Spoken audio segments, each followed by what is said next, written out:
tout le monde et bienvenue à Dessiner avec Paolo, un autre épisode sur comment dessiner des affaires, des choses, des objets, des personnages, toutes sortes d'affaires. Dans ce cas-ci, aujourd'hui, deux Pokémon. Celui-ci, un robot arrondi, donc un robot circulaire ou sphérique. Et voici le haut de ce personnage, avec au centre ici qui aura les yeux, l'épaisseur du côté droit de son corps, qui j'imagine qui ressemble à une boule de quilles, ou peut-être même une ampoule. Alors voici le côté gauche, une autre belle courbe comme ça. Et vous remarquerez que lorsque je dessine, je donne toujours des petits coups de crayon. Je ne continue jamais une ligne continue lorsque je bâtis la fondation de mes illustrations. C'est toujours que des petits coups de crayon. Petit coup, petit coup, petit coup. Hein, vous voyez ce que je veux dire par là? Les yeux ici, on compte 8 petites caméras, j'imagine. Alors voici les deux dernières comme ceci. Et puis, bien sûr, l'intérieur de ce personnage comme ça.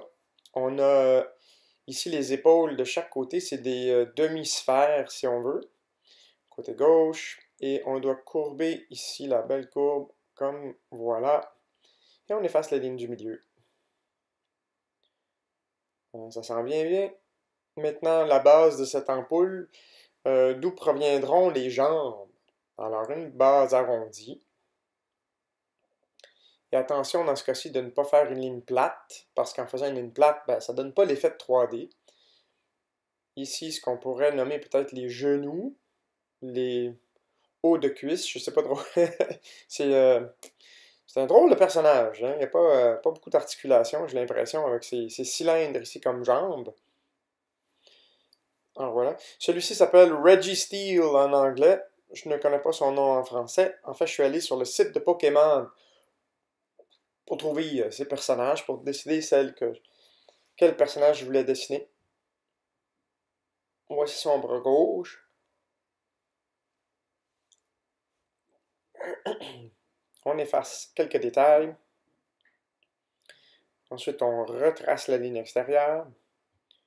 On lui dessine des petits doigts. 1, 2 et 3 doigts. Comme ça. La même chose de la main droite. Et les doigts, ben, c'est simplement des saucisses. Des petites saucisses dans lesquelles on peut mettre des plis ou des courbes, des choses comme ça. Pour donner vraiment plus d'exemples ou de démontrer que ce sont des doigts et non pas seulement des cylindres. Je vais refaire cette ligne plus arrondie finalement. Voilà, parce qu'on voit un petit peu plus de côté ce que je pensais. Maintenant, on va retracer les lignes de contour pour les doigts. Les petits triangles ici qui représentent les jointures de ce personnage. Même chose, on répète du côté droit. Donc, lorsque j'aurai complété la fondation de cette illustration, c'est là que j'appuie avec mon crayon pour faire une ligne continue. Okay? C'est ça la différence donc entre faire des lignes de fondation qui déterminent la direction de notre ligne, et ensuite, bon, je vais changer ma mine, elle est brisée. Ou disons, je suis arrivé à la fin, et c'est ce que j'adore de ces crayons, hein. Tac, tac, tac, et ça sort, je la repousse, je la refais sortir comme j'ai besoin, et puis pas besoin d'aiguiser ou d'affiler le crayon, c'est prêt à partir immédiatement, et c'est donc un point de vue de vitesse. C'est pourquoi j'aime utiliser ces crayons. C'est tellement plus rapide d'exécution.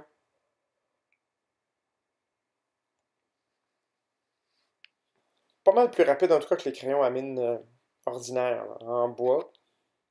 Et c'est pas très cher non plus. On peut en acheter un paquet de 5 ou de 3 pour pas beaucoup de sous, pas beaucoup d'argent. On colore le bras gauche ici entièrement de gris foncé, n'oubliant pas de faire les lignes de contour de nos jointures.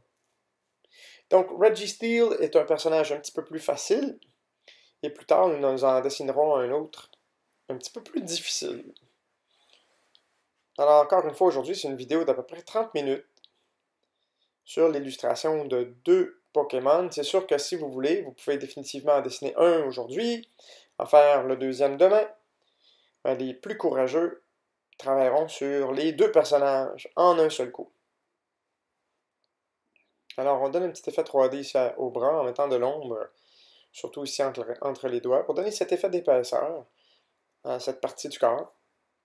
Même chose un peu pour les doigts, mais les doigts sont un gris pâle par rapport au bras.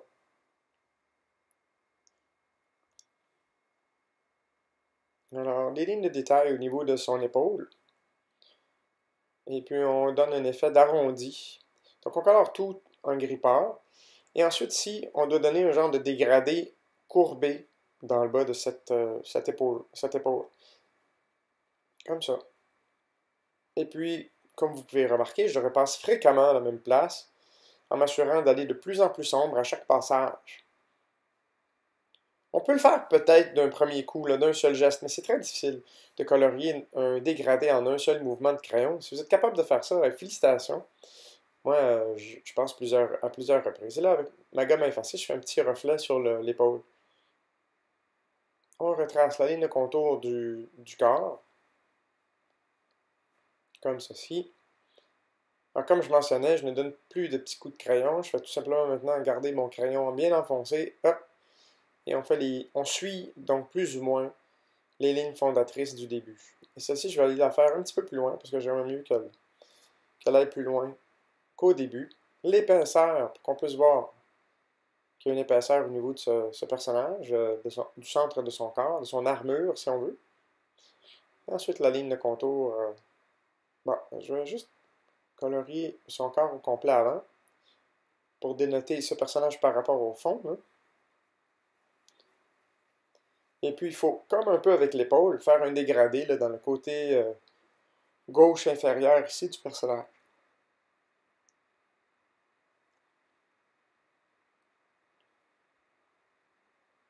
Bon. Alors, un passage. Deuxième passage. Un peu de ce côté-ci aussi, il ne faut pas oublier. Troisième passage. Nous colorions, nous colorions, nous colorions. Nous sommes finalement rendus au mois de mars, puisque je colore ceci, et que j'ai du temps à perdre à vous parler de n'importe quoi. Nous sommes rendus au mois de mars et j'ai terriblement hâte à l'été. Cette année, au Canada, ça fut un hiver assez spécial, disons très froid, et puis beaucoup de neige. C'est pas la neige qui me dérange, c'est surtout les températures de moins 32 Celsius. Avec les facteurs vent, c'était encore plus froid que ça. Donc, des journées à moyenne de moins 20, là, ça ne me manquera pas. Et puis déjà aujourd'hui, au lever du soleil, il faisait moins 26 avec le facteur vent. Donc, j'ai vraiment hâte que même le mois de mars passe, parce que c'est un hiver vraiment froid cette année. Alors, l'épaisseur ici, on va rendre très sombre. Alors, je vais colorier rapidement. Voilà, il n'y a pas d'idée de dégradé ou rien de ça. On peut tout simplement colorier rapidement et refaire le contour des yeux. Parce qu'après avoir gommé autour, ben, c'est sûr que parfois on peut perdre des détails. Voilà. Et ici, l'intérieur de la sphère sera plus sombre. Alors, il faut mettre un petit peu plus de pesanteur sur notre crayon que par rapport au corps. Et lorsqu'on arrivera au bas ici, plus tard, là, on va faire le même dégradé qu'on a sur le côté de son corps. Alors voilà. Alors maintenant, il faut rendre ici, cette section-ci, un petit peu plus sombre parce qu'il y a une courbe dans cette surface. Et puis on imagine que la lumière roule le long de cette surface et ne peut pas toucher soudainement une partie de sa forme. Et puis donc c'est plus sombre dans le bas. Et la courbe que nous sommes en train de créer ici, voyez-vous à quel point les teintes montent? Il faut faire la même chose de ce côté-ci. Hein. Il faut que ça soit la même ligne courbée qui suit le corps au complet, parce que c'est une forme uniforme. Il faut que je rende cette section-ci un petit peu plus foncée pour que ça vienne rejoindre le bas de notre intérieur, la pièce noire du centre.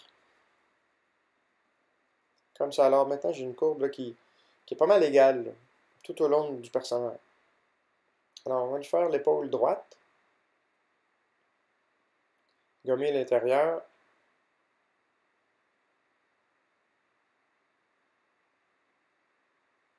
retracer les lignes de contour comme ceci. Nous allons ensuite faire les lignes de détail pour son épaule et faire le contour de sa main.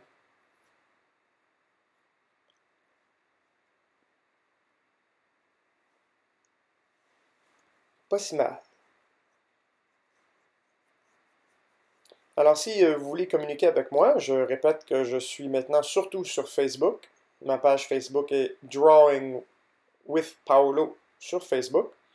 Et j'aimerais entendre vos commentaires. Quels sont vos Pokémon préférés, si vous êtes des amateurs, bien sûr, de Pokémon. J'aimerais bien comprendre qu'est-ce que vous préférez chez les Pokémon. Et puis, peut-être soumettre certains de vos dessins de vos Pokémon préférés. Je vais bientôt afficher cette vidéo, celle-ci que je dessine présentement, sur ma page Facebook ainsi que sur YouTube. C'est la place de prédilection, ma page, ma chaîne en fait, YouTube. Mais je mets plusieurs de mes dessins sur Facebook, Twitter et aussi Google+. Mais si vous voulez communiquer avec moi, je communique surtout par le biais de Facebook, puisque je préfère l'interface et c'est plus facile à gérer, et de répondre à tous vos commentaires et de placer vos dessins sur Internet. Donc, ça donne une belle place là, pour partager nos talents individuels. Une belle place, une belle communauté. Donc, ma question pour cette semaine, c'est très simple. Quel Pokémon est votre Pokémon préféré? Et vous avez le droit d'en présenter deux Pokémon. Dans lesquels deux Pokémon... Ah ben, si vous voulez en présenter un seul, pas de problème. Mais n'arrivez pas avec une feuille de 10, tu sais, là. 10 Pokémon, c'est pas mal. Donc, deux Pokémon, si ça vous intéresse. Et vous pouvez aussi fournir les dessins qui vont avec. J'aimerais ça, positionner ça, ou publier ça sur ma page Facebook, avec plaisir. Alors, la gomme effacée pour faire les reflets sur ses jambes. Comme ça. Un petit peu plus sombre ici, sous les épaules. Ensuite, les lignes métallisées. Les lignes de fusion, ou peut-être les lignes de soudure de ce personnage. Une ligne au milieu ici, comme ça. Voilà. Il ne faut pas oublier de colorier ses doigts de ce côté-ci aussi. Et je vais enlever une petite ligne qui me dérangeait. Et voilà, donc Registeel, qui est sur le site web, numéro 379. Ok, notre prochain personnage commence un peu comme un dragon. Donc voici son long cou. Sa tête va venir ici. Son cou très long. Ensuite, on dessine ici son cou, où ça rentre dans le corps. Une épaule à droite, une épaule à gauche. Ensuite, on a le torse, le ventre. Ici, le dos. On a un genou qui vient au tibia, à la jambe, là, plus tard qui viendra en dessous. On va lui faire l'autre genou ici, ou le haut de la cuisse qui vient s'attacher au genou en bas. Avec son tibia. Son tibia ici et son pied, là, pas mal attachés ensemble en ce qui concerne ce personnage. Sa queue qui passe derrière ici. On a ensuite son avant-bras droit. Je ne sais pas si vous commencez à le reconnaître. Pour ceux et celles qui sont des fans de Pokémon, moi je connais pas vraiment des Pokémon. Je connais Pikachu. Puis c'est à peu près tout. Là. Puis celui qui crache de l'eau. Je connais pas trop son nom non plus. Pokémon, c'est beaucoup après moi. Hein. Moi, je suis... quand j'écoutais des BD ou les dessins animés le matin, c'était Albator, et puis Captain Flamme, et puis Goldorak. C'est mes personnages de 1980, 1970. Eh oui, je suis vieux, je sais, je suis vieux, je sais, je sais. On enlève les lignes de construction, un peu à gauche, à droite. Et ensuite, on continue avec le pied gauche ici. Un petit peu plus de mine. Voilà, les formes de base, là, très simples. Donc, la tête est pas mal plus complexe. Juste la tête est plus complexe que le premier personnage, Registeel. Et donc, nous allons dessiner les lignes, ici les dents. Deux grosses dents, deux gros crocs ici à l'avant. Et l'ouverture de sa bouche. avec sa mâchoire qui s'attache ici comme ça. Ensuite, on a l'ouverture de sa bouche qui vient s'atteler en arrière, qui fait un genre de petit casque. Ensuite, avec son museau, on va tracer les lignes de construction et ensuite on va retracer les lignes de contour. Voilà.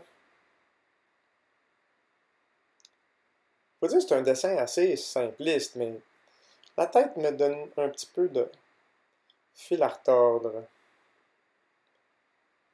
Il y a des lignes qui passent un peu partout, là. Ici, là, quelques lignes au niveau de ses, ben, disons, le dessus de sa paupière, son sourcil, peut-être son œil. Puis là, à l'intérieur, il a des pupilles comme ça. Puis une ligne noire ensuite, alentour. Faut pas oublier sa dent gauche, qu'on voit dépasser derrière son nez. La ligne d'épaisseur pour l'intérieur de sa bouche. Comme ça. Ton color foncé. La dent de gauche devrait être sombre aussi. Ensuite, un petit reflet au niveau du dessus de sa tête. On dirait un mélange de requin aussi. Hein? Le museau semble requin un peu. Petit reflet sur le bord du casque. Voici cette ligne-là. Tout sera sombre en dessous de cette ligne. Même chose pour la dent ici. Voilà.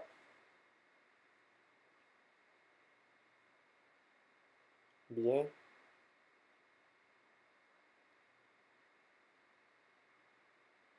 Il a ici un genre d'aileron qui va jusqu'à l'arrière, comme ça.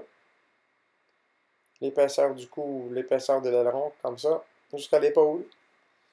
La base de son cou jusqu'à son corps. Et puis on va remonter ici. Avec un autre genre de V qui remonte, et puis il y a une petite épaisseur à cette ligne-là. Cette section-là est mauve sur ce personnage. Et cette même ligne épaisse fait le bas de son cou, donc un peu comme un collet. C'est toute mauve tout ça. Ou violet si on veut.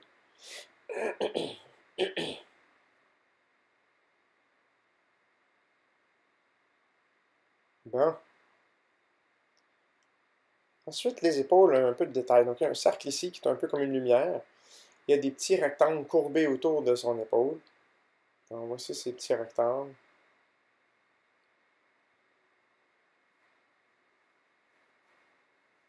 Des beaux petits détails, en fait, ce personnage. Il n'est pas difficile à dessiner, mais il a quand même pas mal de détails.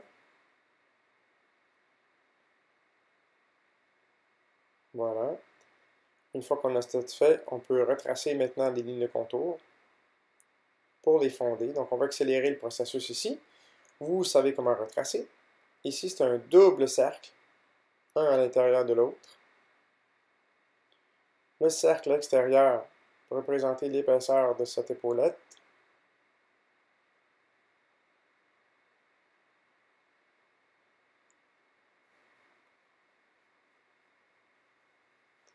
Avec de l'ombre ici dans le bas. Voilà. Qu'on doit répéter dans ces petits rectangles qui font le tour de son épaulette aussi.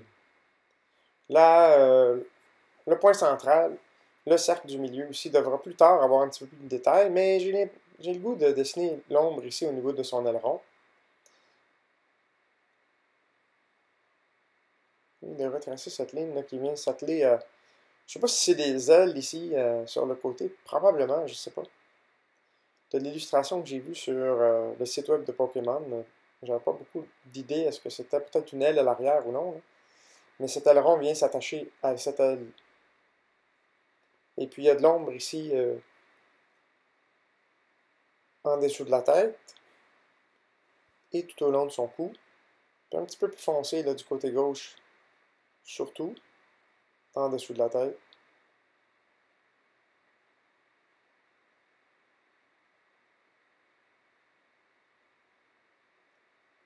Et voilà, et on remplit ce triangle maintenant. Des beaux reflets métallisés au niveau de ce personnage.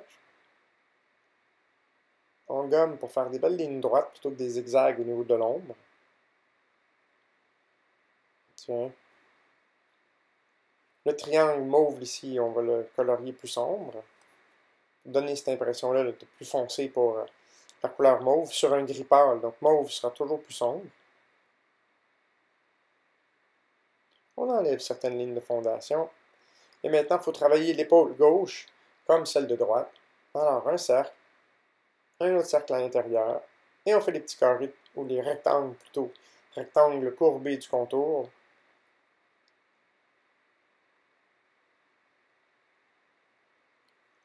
Voilà.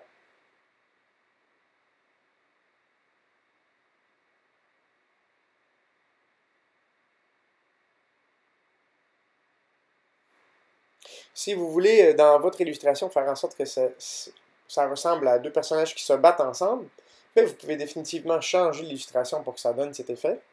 Dans mon cas, je voulais juste vous montrer comment les dessiner, mais c'est pas vraiment le but. Le but n'était pas qu'ils aient l'air de se battre ensemble, mais on peut imaginer qu'ils sont en train de danser à un peu de disco.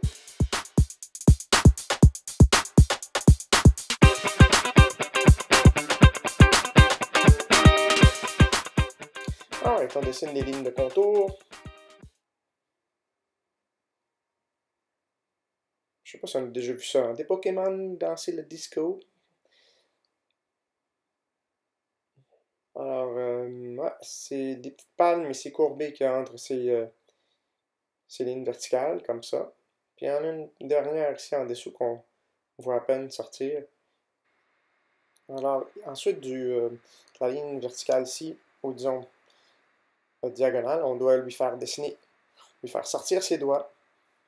Alors, 4 doigts avec un pouce. Ligne de contour ici pour sa poitrine qui remonte immédiatement avec une petite ligne comme ça en V que nous colorions très foncé.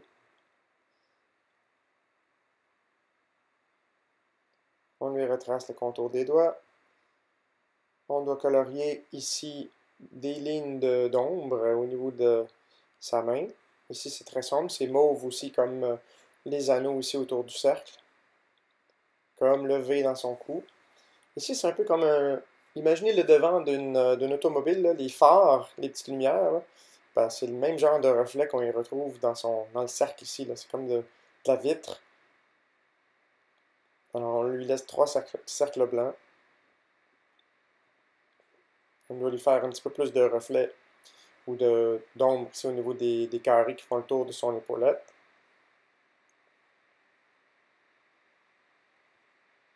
Voilà, de l'ombre au niveau de sa poitrine, en dessous de son cou.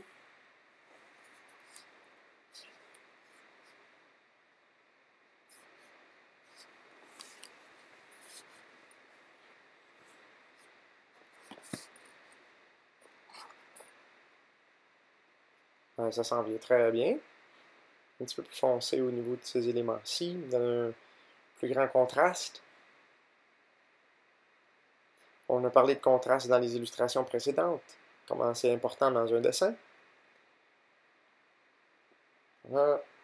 On bâtit des détails. De temps en temps, je regarde chaque personnage, puis je me dis, bon, ici, il faudrait que ce soit plus foncé, ça devrait être plus pâle, donc on efface, on gomme. Donc, il faut vraiment là, porter attention à l'ensemble de l'illustration et attirer l'œil aux endroits où on veut que l'œil regarde, en utilisant des contrastes. Encore les 3 barres verticales. Ben, pas, je dis verticales, mais c'est plutôt diagonale. Hein. Ici, une dernière. Et on colore comme le côté gauche, l'intérieur, et faisant fi d'ombre et de lumière.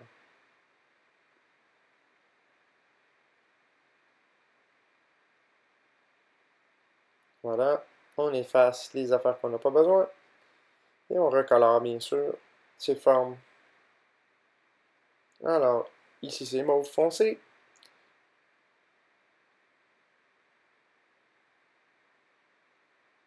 Si vous trouvez que je dessine trop vite, n'oubliez pas que vous êtes en total contrôle de YouTube. C'est à vous donc d'arrêter la vidéo, de la reculer si vous avez besoin. Ce que je recommande souvent, c'est de la regarder en entier une fois et la réécouter lorsque vous dessinez. Comme ça, vous savez à quoi vous attendre et c'est plus facile. Mais c'est un choix, bien sûr, personnel. Vous pouvez aussi l'écouter en un seul coup et dessiner en même temps. Ça me fera plaisir, là, peu importe la façon dont vous voulez le faire.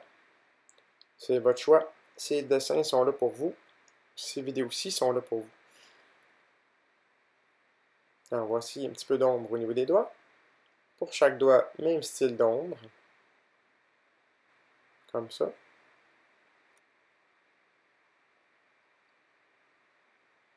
On peut ensuite lui tracer la ligne de contour de l'abdomen.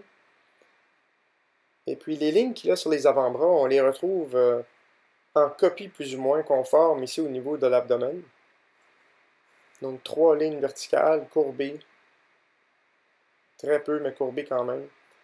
Et que l'on doit colorier. Son ventre est quand même assez sombre. Donc on colore tout ça. Et ici à l'arrière, ben, faut renfoncer ça, faire en sorte qu'on repousse le corps du personnage derrière son bras. Ici, au niveau des ailes, on fait le même genre de traitement. Il y a une ombre qui continue tout au long de son aile, comme ceci. Et ensuite, sur la longueur, on doit ajouter une petite ombre en dessous de chaque superposition d'aile. De la même façon. Voilà, ça donne un bel effet. C'est plutôt réussi.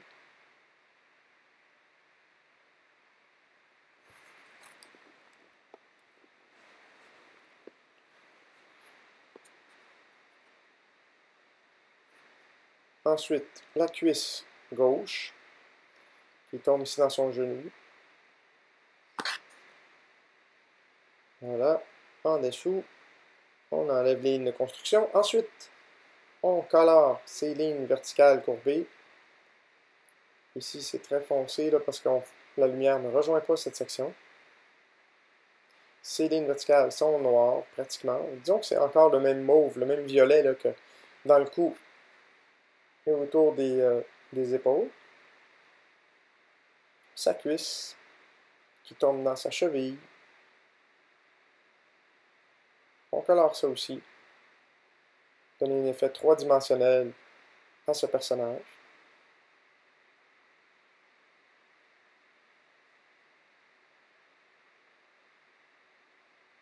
Voilà, un beau coloriage.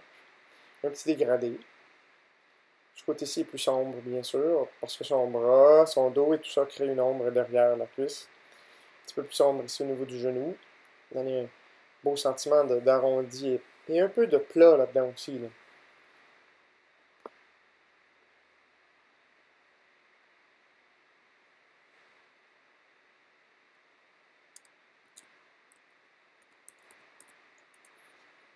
Voilà. Ensuite, ses orteils très pointus. 3 orteils. Deuxième, troisième de ce côté-ci, comme ça. Et ensuite, ça vient s'attacher au pied. On lui dessine plutôt des lignes qui descendent jusqu'aux orteils, comme ça.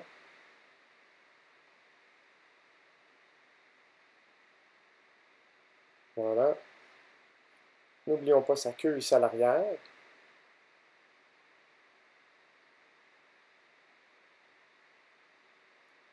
Et nous colorions le tout. Voilà. La partie la plus foncée là, sera en dessous de son corps. Et il porte des semelles, donc il a des semelles à ses pieds. J'ai l'impression que ça ressemble à des semelles, mais bon. Ça sera colorié foncé, ça aussi. Alors, on va nettoyer un petit peu notre dessin. Une ombre ici de son genou contre son pied.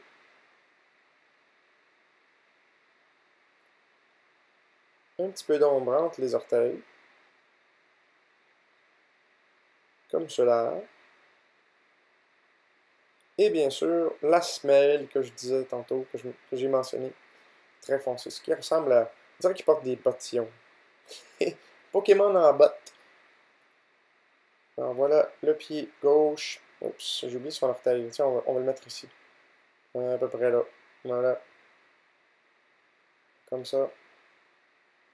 Ça remonte soudainement, tchoup, comme ça. Puis il y a une genre de griffe à l'arrière. Voilà.